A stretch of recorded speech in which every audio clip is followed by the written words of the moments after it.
Hello दोस्तों, स्वागत है आपका क्रिक टाइम आउट 11 चैनल पे। और आज जो हम मैच कवर करने वाले हैं वो है आईसीसी वुमेन्स टी20 वर्ल्ड कप का इंडिया वर्सेस पाकिस्तान का मैच, जो होने वाला है 6 अक्टूबर को दोपहर के 3:30 बजे इंडियन स्टैंडर्ड टाइम के हिसाब से।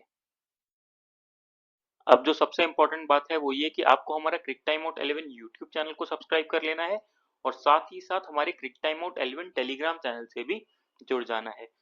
तो YouTube चैनल पे आपको सारा वीडियो अपडेट, वीडियो एनालिसिस मिलता रहेगा, तो इसलिए YouTube चैनल को जरूर से सब्सक्राइब कर लें। और किसी भी लाइव अपडेट के लिए जैसे टॉस रिजल्ट, पिच रिपोर्ट या किसी भी प्लेयर का इंक्लूजन होता है, कोई भी प्लेयर टीम से बाहर जाता है, वो सारी इन्फॉर्मेशन आपको हमारे टेलीग्राम चैनल पे मिल जाएगी। तो इस वजह से टेलीग्राम चैनल को भी ज्वाइन कर लीजिए। तो अब बात कर लेते हैं मैच वेन्यू और पिच एनालिसिस की। तो मैच होने वाला है दुबई इंटरनेशनल स्टेडियम, यूएई में। और यहाँ की पिच जो रहती है वो बेसिकली बैटिंग फ्रेंडली रहती है, बैटर्स को ज्यादा एडवांटेज रहता है। और पिच में इनिशियल ओवर्स में थोड़ा सा स्विंग एंड बाउंस भी रहता है सरफेस से। और साथ ही साथ एक बहुत ही इंपॉर्टेंट चीज है कि सेकेंड इनिंग्स में यहाँ पे ड्यू फैक्टर का रोल रहता है, इसलिए most of the teams toss जीतती हैं तो वो चेस करने का सोचती हैं और चेजिंग यहाँ पे इजी रहता है, इस बात का आपको ध्यान रखना है।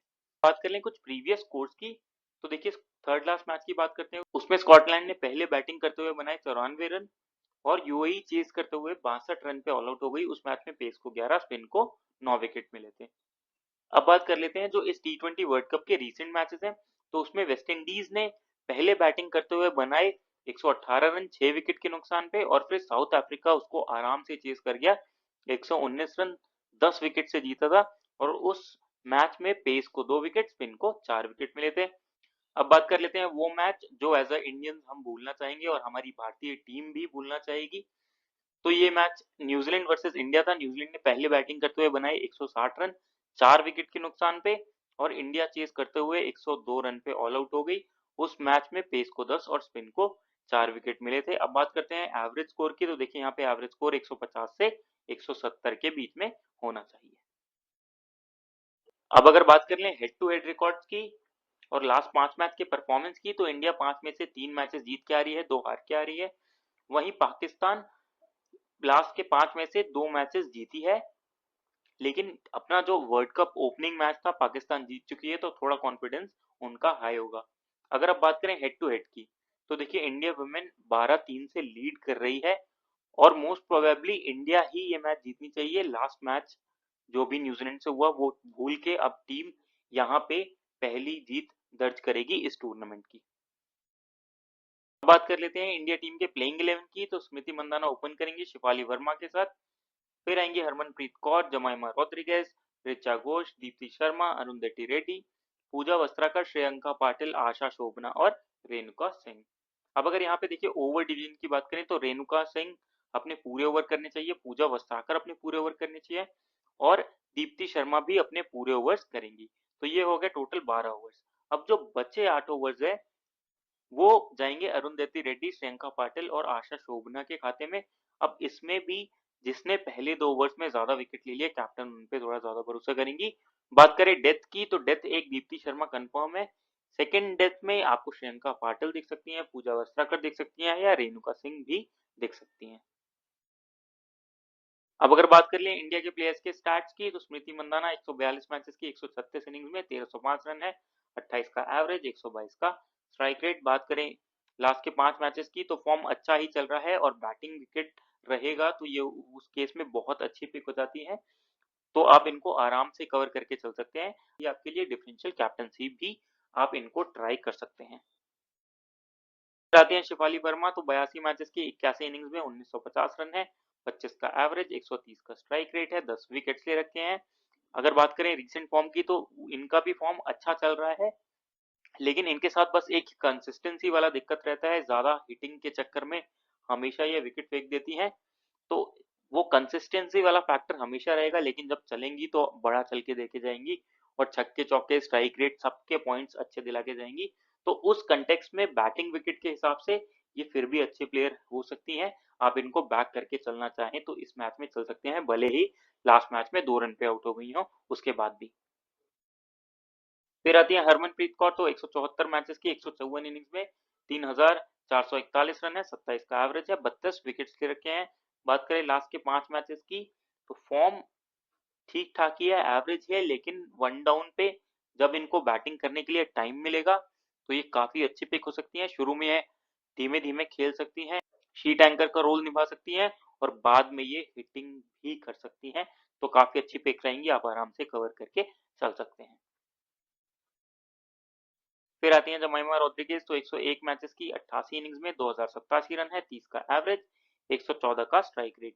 बात करें रीसेंट के कुछ मैचेस की, तो फॉर्म इनका भी एवरेज चल रहा है और बैटिंग विकेट पे ये भी अच्छा परफॉर्म करके जा सकती हैं। लेकिन अगर ऐसा होता है कि इंडिया का टॉप ऑर्डर ज्यादा चल जाता है, तो उस केस में हो सकता है इनकी उतनी बैटिंग ना आए। फिलहाल के लिए ये आपके लिए एवरेज पिक रहेंगी। अगर इंडिया की फर्स्ट बैटिंग आती है तो आप इनको कवर करके चल सकते हैं। फिर आती है ऋचा घोष, तो 56 मैचेस की 45 इनिंग्स में 872 रन है, 28 का एवरेज, 138 का स्ट्राइक रेट। रीसेंट फॉर्म इनका भी अच्छा चल रहा है, कीपिंग बैकअप रहेगा और बहुत ही अच्छी प्लेयर हैं। आप इनको आराम से कवर करके चल सकते हैं। हिटिंग करके खेलती हैं तो आपको छक्के चौकों को भी पॉइंट दिला के जाएंगी, तो अच्छी प्लेयर हैं, जरूर कवर करके चलिए। फिर आती हैं दीप्ति शर्मा, तो 118 मैचेस की 76 इनिंग्स में 1033 रन है, 23 का एवरेज, 103 का स्ट्राइक रेट है, 131 विकेट्स ले रखे हैं। रीसेंट फॉर्म भी इनका अच्छा चल रहा है, डेथ में बॉलिंग करेंगी, साथ ही साथ बैटिंग का बैकअप देती हैं। कैप्टनसी के लिए आपके लिए एक अच्छी पिक हो जाती है, तो आप इनको जरूर कवर करके चलिए। फिर आती हैं अरुंधति रेड्डी, 30 मैच में 22 विकेट्स ले रखे हैं। बात करें रीसेंट फॉर्म की, तो फॉर्म अच्छा चल रहा है, इसलिए इंडियन टीम में इनकी वापसी हुई है। और सबसे बड़ी बात यह है कि अब विकेट टेकिंग ऑप्शन ये बन चुकी है। और अगर आपने लास्ट मैच में देखा होगा, तो हमने इनको as a trump card pick लिया था और इनके पहले ही ओवर में सूजी बेट्स का कैच छूटा था, लेकिन बाद में इन्होंने सूजी बेट्स को फिर भी आउट कर दिया। तो काफी अच्छी पिक रहेंगी, आप इनको आराम से लेके चल सकते हैं, अच्छी ऑप्शन रहेंगी आपके लिए। बस कभी कभार ऐसा हो सकता है कि अगर पिच ज्यादा स्पिन करे, तो उस केस में इनके ओवर्स कट जाएंगे, उस केस में आशा शोभना और श्रियंका पाटिल ज्यादा ओवर्स करके जाएंगी। फिर आती हैं पूजा वस्त्राकर, तो 71 मैचेस में 57 विकेट ले रखे हैं, बैटिंग बॉलिंग दोनों का बैकअप देके जाती हैं, विकेट टेकिंग ऑप्शन है, तो अच्छी पिक रहेंगी, आप आराम से कवर करके चल सकते हैं। फिर आती हैं आशा शोभना, तो 4 मैचेस में 5 विकेट्स ले रखे हैं। बात करें अगर रीसेंट फॉर्म की, तो फॉर्म इनका तभी अच्छा रहता है जब पिच से इनको परचेज मिले। अगर पिच में स्पिन रहता है तब ही ये उतनी ज्यादा विकेट टेकिंग ऑप्शन रहती है, नहीं तो उतना ज्यादा विकेट टेकिंग ऑप्शन नहीं रहती हैं। फिलहाल के लिए एवरेज पिक रहेंगी, आप चाहे तो इनको कवर करके चल सकते हैं। फिर आती हैं श्रियंका पाटिल, तो 13 मैचेस में 16 विकेट्स ले रखे हैं। बात करें लास्ट के 5 मैच की, तो टोटल इन्होंने 5 विकेट्स ले रखे हैं। अच्छी ऑप्शन होती है आपके लिए और कभी कभार ये डेथ में भी बॉलिंग कर जाती है, लाइन लेंथ काफी सटीक रहता है, तो आप कवर करके चलना चाहें तो चल सकते हैं। फिलहाल के लिए ये एवरेज ऑप्शन ही रहेंगी। फिर आती हैं रेणुका सिंह, तो 48 मैचेस में 52 विकेट्स ले रखे हैं। रिसेंट 5 मैचेस की बात करें तो टोटल 7 विकेट्स हैं इनके खाते में। बस प्रॉब्लम इनके साथ यही है कि पहले 6 ओवर्स में ज्यादातर इनके 3 ओवर्स करा दिए जाते हैं, और अगर वहां पे पिच अच्छा खेलता है और विकेट नहीं मिलता है या पिच से उतना स्विंग नहीं मिलता है, तो उस केस में फिर ये उतनी विकेट टेकिंग ऑप्शन रह नहीं जाएंगी। तो आप एक बार पिच रिपोर्ट देख लीजिएगा, अगर थोड़ा सा ग्रास प्रेजेंट होएगा, थोड़ा सा सीम मूवमेंट की संभावना बनेगी, तो उस केस में ये अच्छी पिक हो जाती है, तो आप जरूर कवर करके चल सकते हैं। अब अगर बात करें पाकिस्तान के प्लेइंग 11 की, तो मुनीबा अली ओपन करेंगी गुलफिरोजा के साथ, फिर आएंगी सिद्रा अमीन, उमायमा सोहेल, निदादार, आलिया रियाज, फातिमा सना, त्यूबा हसन, डायना बैग, नसरा संधू और सईदा इकबाल। अब अगर बात करें यहाँ पे ओवर डिवीजन की, तो देखिए सईदा इकबाल, नसरा संधू और फातिमा सना अपने पूरे ओवर्स करेंगी। ये हो गया टोटल 12 ओवर्स। बचे हुए 8 ओवर्स में ज्यादा ओवर्स निदादार करनी चाहिए। अगर विकेट से स्पिन मिलता है, तो उस केस में उमायमा सोहेल भी आ सकती हैं और ट्यूबा हसन भी कर सकती हैं। तो यहाँ पे डायना बैग के ओवर्स शायद सबसे कम रहे और फिर ट्यूबा हसन के ज्यादातर ओवर्स इन 8 में से निदादार, उमायमा सोहेल ही करनी चाहिए। अब अगर बात करें डेथ ओवर्स की, तो डेथ में आपको साइदा इकबाल तो पक्का दिखेंगी, फिर दूसरी डेथ बॉलर आपको या तो फातिमा खाना देख सकती हैं या निदादार दिख सकती हैं। कभी कभार नसरा संधू भी डेथ में बॉलिंग कर जाती हैं। अगर बात कर ले पाकिस्तान के प्लेयर्स के स्टैट्स की, तो मुनीबा अली 74 मैचेस की 72 इनिंग्स में 1272 रन है, 19 का एवरेज, 93 का स्ट्राइक रेट है। रीसेंट फॉर्म काफी अच्छा चल रहा है, हिटिंग करके खेल देती हैं, विकेट कीपिंग के पॉइंट देके जाएंगी। तो अगर आप कवर करके चलना चाहें तो चल सकते हैं, आपके लिए एवरेज ऑप्शन रहेंगी है। फिर आते हैं गुलफिरोजा, तो 17 मैच की 17 इनिंग्स में 284 रन है, 18 का एवरेज, 98 का स्ट्राइक रेट, रीसेंट फॉर्म अच्छा चल नहीं रहा है। और रेणुका सिंह अगर इनिशियल ओवर में स्विंग प्रेजेंट होगा तो इनको जरूर परेशान करेंगी, तो आप आराम से छोड़ सकते हैं। फिर आती है सिद्रा अमीन, तो 61 मैचेस की 57 इनिंग्स में 1009 रन है, 18 का एवरेज, 87 का स्ट्राइक रेट, फॉर्म कुछ ज्यादा अच्छा चल नहीं रहा है। और ज्यादा ओवर हिटिंग के चक्कर में ये मोस्ट ऑफ द केसेस में अपना विकेट फेंक के जाती हैं। लास्ट मैच में भी चांसेस बन रहे थे, वो अलग बात है, इनका विकेट नहीं मिला 12 रन बनाने तक। तो इस वजह से अगर आप चाहें तो सिर्फ ग्रैंड लीग में ट्राई करिए, स्मॉल लीग में छोड़ दीजिएगा। फिर आती है उमायमा सोहेल, लास्ट मैच में ये हमारी ट्रम्प कार्ड पिक का काम कर रही थी। तो अगर बात करें इनके स्टैट्स की, तो 52 मैचेस की 41 इनिंग में 473 रन है, 12 का एवरेज, 85 का स्ट्राइक रेट है, 16 विकेट्स ले रखे हैं। तो इतना ज्यादा ये बॉलिंग डालती नहीं है, लेकिन लास्ट मैच में पिच से थोड़ा सा मदद मिल रही थी, तो वहां पे इन्होंने ओवर्स अच्छे खासे डाले हैं। और साथ ही साथ बैटिंग का बैकअप रहेगा, तो आप इनको आराम से कवर करके चल सकते हैं, अच्छी पिक रहेंगी आपके लिए ये। फिर आती है नींदादार, तो 157 मैचेस की 138 इनिंग्स में 2044 रन है, 17 का एवरेज, 101 का स्ट्राइक रेट, 143 विकेट्स ले रखे हैं। लेकिन अभी लास्ट के आप कुछ मंथ देखेंगे इनके, तो वहां पे विकेट टेकिंग ऑप्शन उतनी नहीं रही है। ये ओवर्स डालती हैं, इकोनॉमिकल रहती हैं, लेकिन उतनी विकेट टेकिंग ऑप्शन नहीं रहती हैं। और बैटिंग से आपको ये बैकअप देके जाएंगी, इसलिए आपके लिए ये एक अच्छी पिक हो जाती है। लेकिन कैप्टनसी वाइस कैप्टनसी की अच्छी ऑप्शन नहीं रहती है, क्योंकि बॉलिंग से फॉर्म रिसेंट के कुछ महीनों में इनका उतना अच्छा चल नहीं रहा है।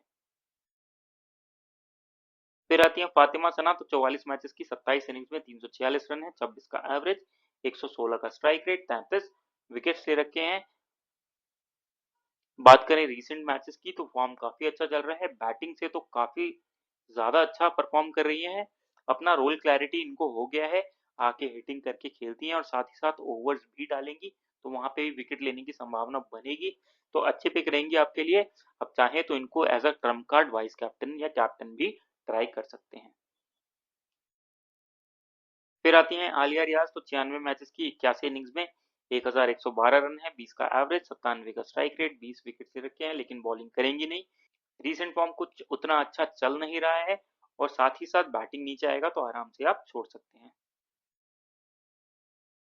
फिर आती हैं ट्यूबा हसन, तो 33 मैचेस में 24 विकेट से रखे हैं। अगर पिच से इतना सपोर्ट नहीं मिलता तो या ज्यादातर विकेट नहीं लेके जाती हैं, तो आप इनको आराम से छोड़ सकते हैं। चाहें तो आप ग्रैंड लीग में ट्राई कर लीजिएगा। फिर आती है डायना बैक, तो 54 मैचेस में 38 विकेट ले रखे हैं, और रीसेंट फॉर्म इनका भी अच्छा नहीं चल रहा है। लास्ट के 3 मैच देखेंगे आप तो कोई विकेट नहीं मिला है, साथ ही साथ ओवर्स कटने की भी पॉसिबिलिटी हमेशा रहती है, तो आराम से आप छोड़ सकते हैं। फिर आती है नसरा संधू, तो 63 मैचेस में 62 विकेट्स ले रखे हैं, और ये विकेट टेकिंग ऑप्शन हमेशा रहती हैं।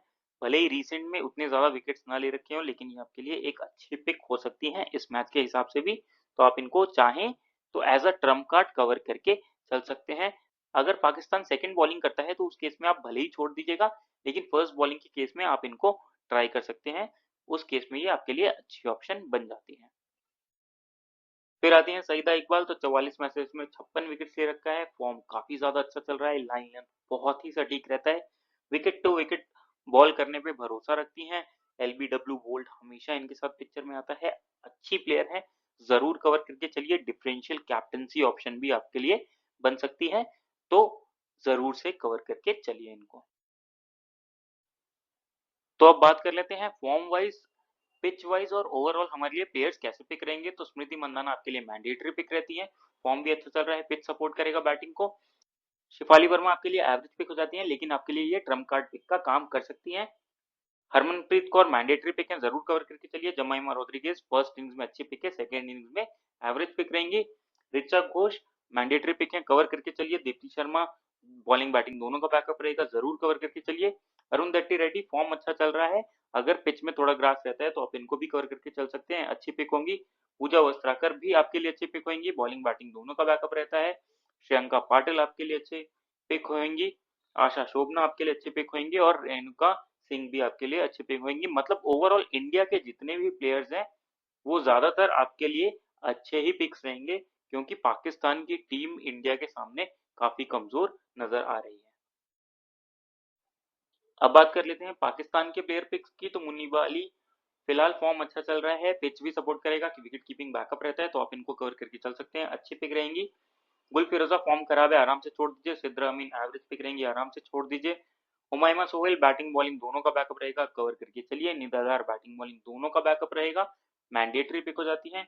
आलिया रियाज उतनी बैटिंग आएगी नहीं, एवरेज ही पिक रहेंगी। फातिमा सना बैटिंग बॉलिंग दोनों का बैकअप रहेगा, इनको भी जरूर कवर करके चलिए।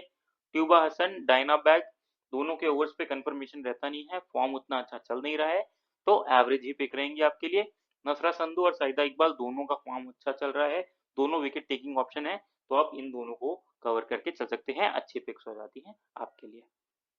तो अगर आप बात कर लें ड्रीम इलेवन तो अगर तो अब बात कर लेते हैं ड्रीम इलेवन टीम की। तो विकेट कीपिंग सेक्शन से आपके लिए रिचा घोष भी अच्छी ऑप्शन हो सकती है फर्स्ट बैटिंग के केस में, और अगर सेकंड बैटिंग आती है इंडिया की तो उस केस में आपके लिए मुनबीवा अली अच्छी ऑप्शन रहेगी। फिलहाल के लिए मैं अभी रिचा घोष को कवर करके चल रहा हूँ। फिर चलते हैं बैटिंग सेक्शन में। तो यहाँ से स्मृति मंदाना आपके लिए अच्छे पिक हो जाती हैं, हरमनप्रीत कौर आपके लिए अच्छे पिक हो जाती हैं। आप चाहे तो शिफाली वर्मा या जमाइमा रॉड्रिगेज को भी ट्राई कर सकते हैं। अब चलते हैं ऑलराउंडर सेक्शन की तरफ। तो यहाँ से दीप्ति शर्मा आपके लिए मैंडेटरी पिक हो जाती हैं, नीता दार आपके लिए मैंडेटरी पिक हो जाती हैं, पूजा वस्त्राकर आपके लिए मैंडेटरी पिक हो जाती हैं। फिर फातिमा सना भी आपके लिए अच्छे पिक रहेंगी, और उमायमा सोहेल भी आपके लिए अच्छे पिक रहेंगी। अब बात कर लेते हैं बॉलिंग सेक्शन की। तो रेणुका सिंह ठाकुर आपके लिए अच्छे पिक हो जाती है यहाँ से, साइदा इकबाल आपके लिए मैंडेटरी पिक हो जाती है। अब फिर जो एक बॉलर बचा है उसके लिए आप या तो नसरा संधू ले सकते हैं, श्रियंका पाटिल ले सकते हैं, आशा शोभना या अरुंधति रेड्डी ले सकते हैं। फिलहाल के लिए मैं नसरा संधू को लेके चल रहा हूँ, वो सिचुएशन पे डिपेंड करेगा कि इंडिया पहले बॉलिंग कर रहा है, उस केस में मैं शोभना आशा को भी ले सकता हूँ और अरुंधति रेड्डी को भी ले सकता हूँ, तो वो आपको हमारे टेलीग्राम चैनल पे पता लग जाएगा। अब बात करें कैप्टनसी वाइस कैप्टनसी की, तो दीप्ति शर्मा सबसे सेफ कैप्टनसी ऑप्शन है, वाइस कैप्टनसी में आप फातिमा सना के साथ जा सकते हैं। तो कुछ इस प्रकार की रहेगी हमारी टीम, और अगर इसमें कोई भी चेंजेस होते हैं तो आपको हमारे टेलीग्राम चैनल पे मिल जाएंगे। और जो सबसे इम्पोर्टेंट बात है वो ये कि हमारे क्रिक टाइम आउट 11 यूट्यूब चैनल को जरूर से सब्सक्राइब करें,